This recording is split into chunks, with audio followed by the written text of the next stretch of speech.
Alrighty, hello every folks, and good morning. Welcome to a quick little breakdown here on Tactics Ogre Saturn. So this version was kind of an odd one of the bunch here.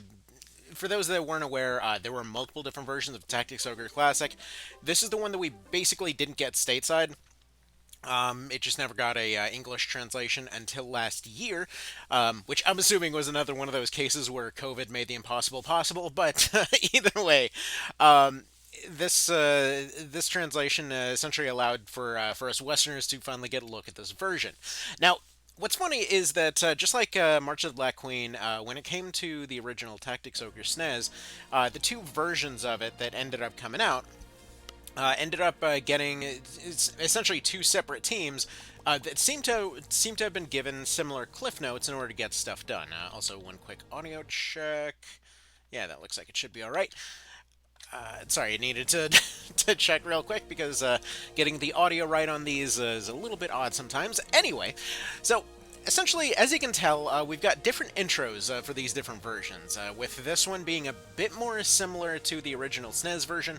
However, as a bit of an interesting note, the like right off the bat, we have different music as well as different text at the very start, going for more of an arcadey look in this one. PS1 tried to go a little bit more serious with it, but additionally we also have a hard mode, and if you select to go to hard mode, it basically just resets the entire thing as hard mode, seemingly just having a completely different version of the game there. Now, essentially what this does is it just increases enemy levels by 20%, so that's all well and good. I saw text somewhere in kind of insisting that it was also potentially increasing health up to 60% in some cases, but I'm not sure if that's accurate.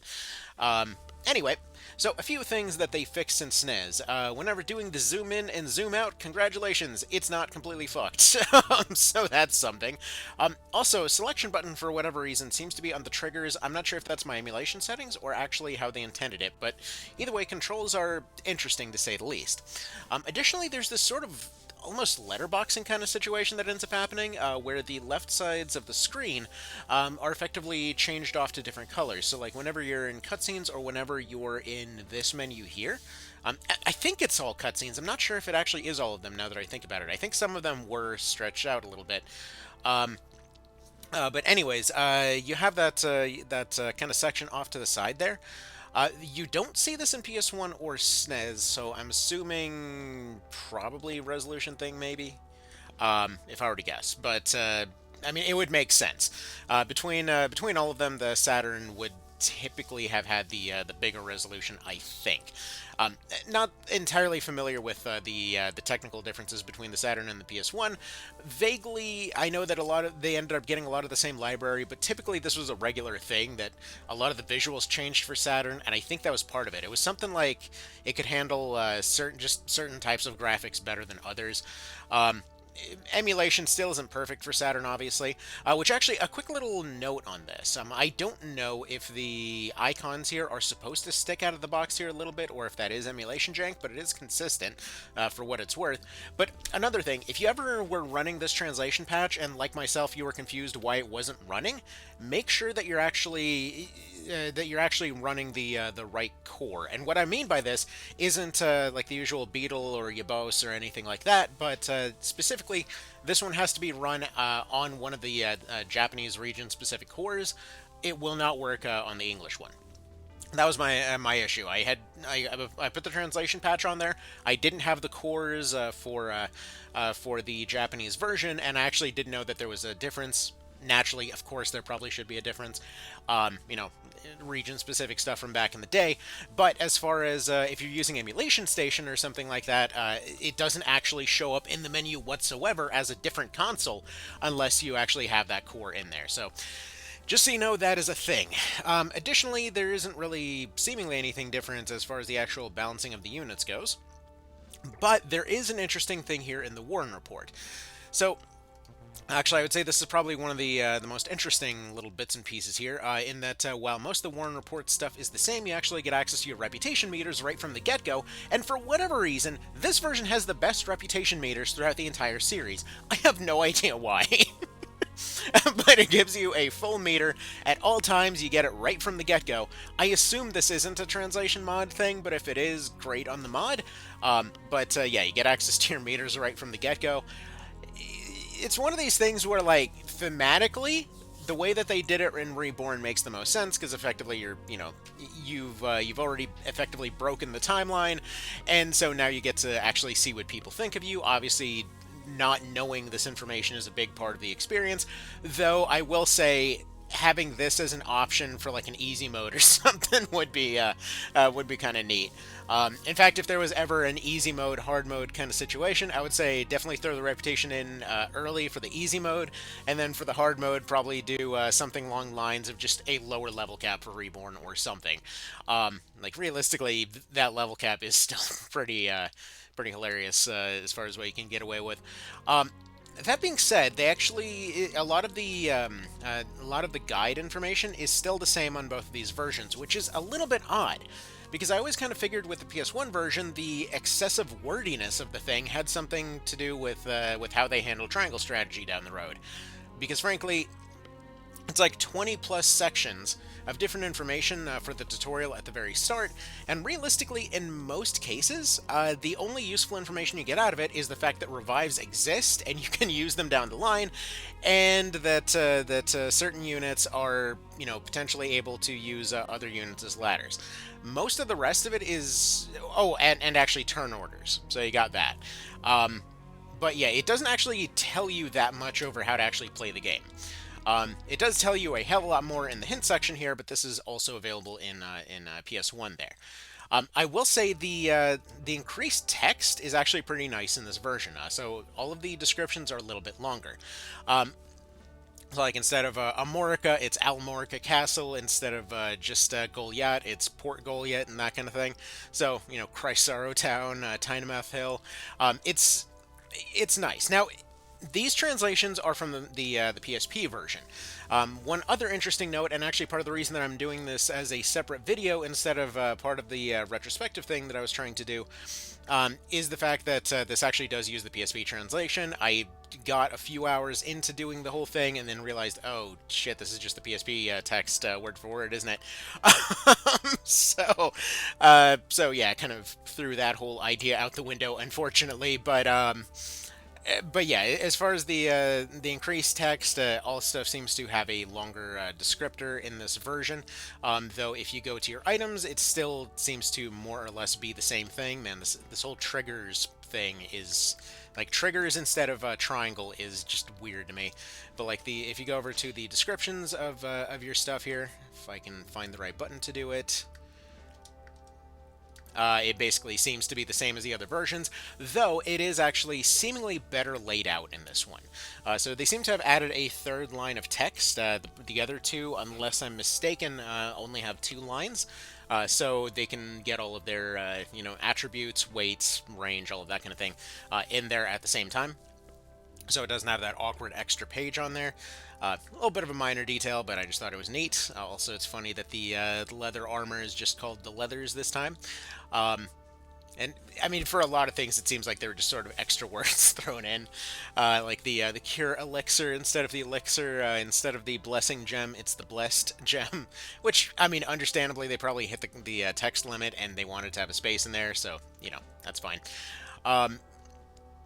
Any darn ways. So that seems to be about it as far as the differences go, outside of the draw distance, I guess you could call it.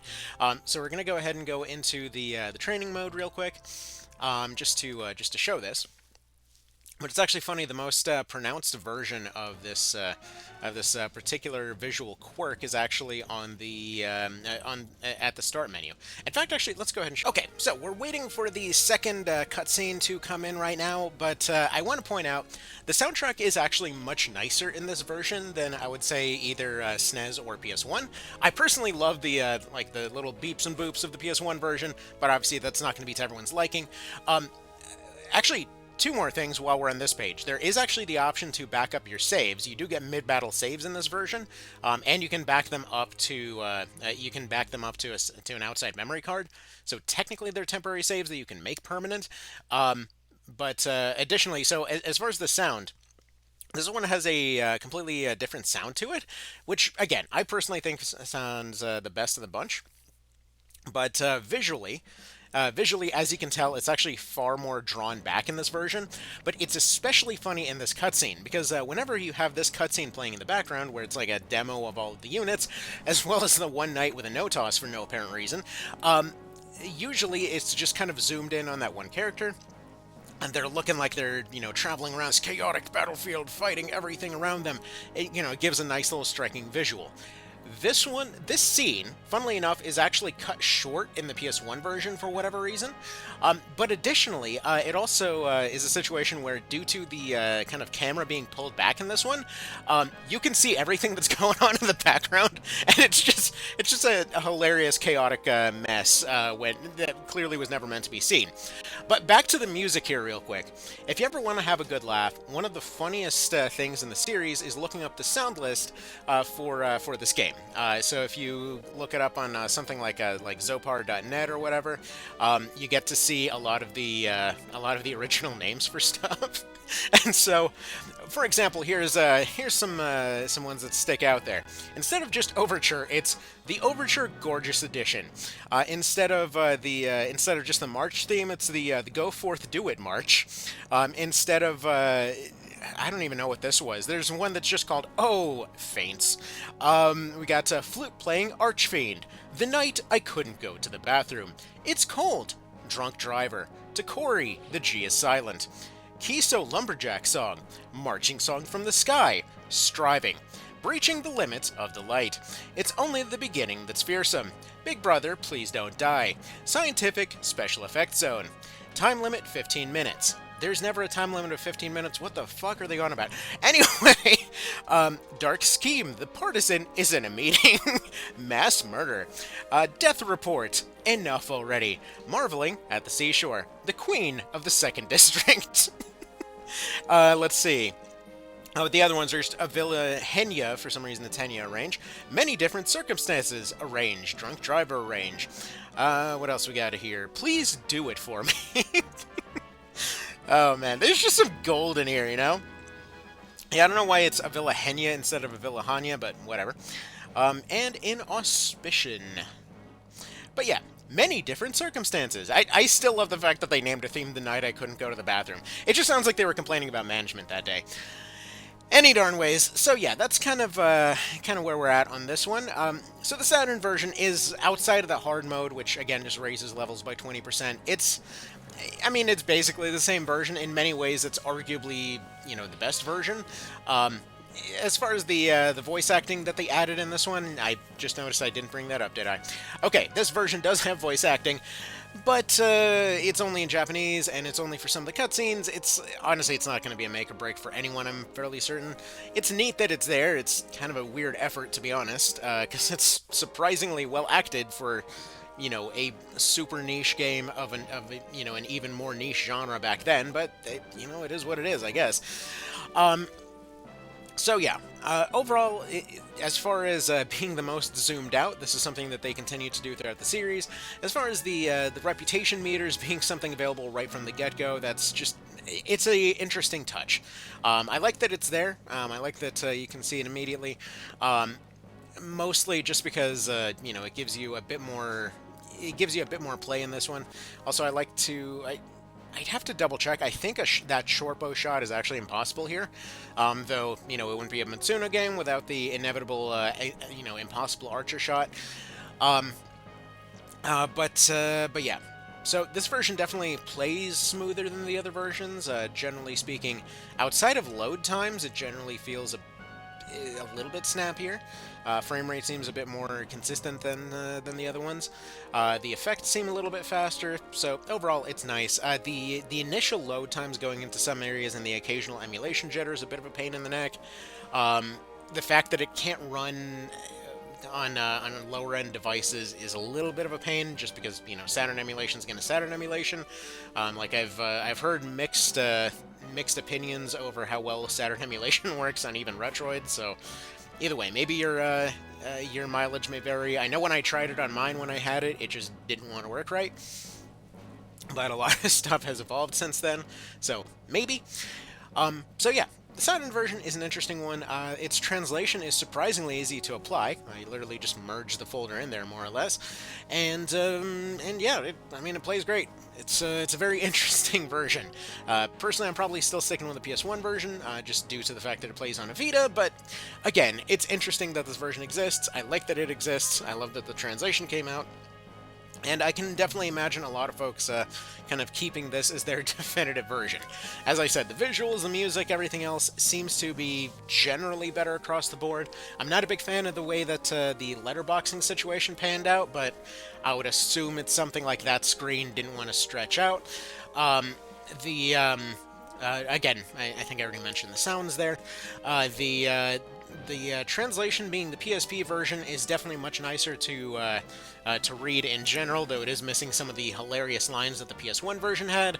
I mean, really, it was just that moment of seeing that they took out the old fart line that I had to set this aside as far as the retrospective project. And anyway, so that's kind of about that. That's all I really had time for here today. So thank you all for stopping by. I hope this was useful for anyone that was curious. And yeah, y'all have yourselves a good one. Take care.